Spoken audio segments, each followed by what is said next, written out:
ولقد خلقنا الإنسان من صلصال من حمأ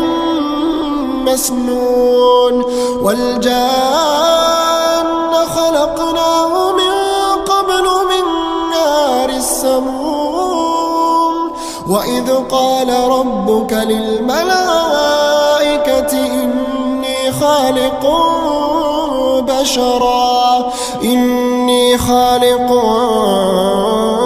بشرا من صلصال من حمأ مسنون فإذا سويته ونفخت فيه من روحي فقعوا له ساجدين فسجد الملائكة كلهم أجمعون إلا إبليس أبى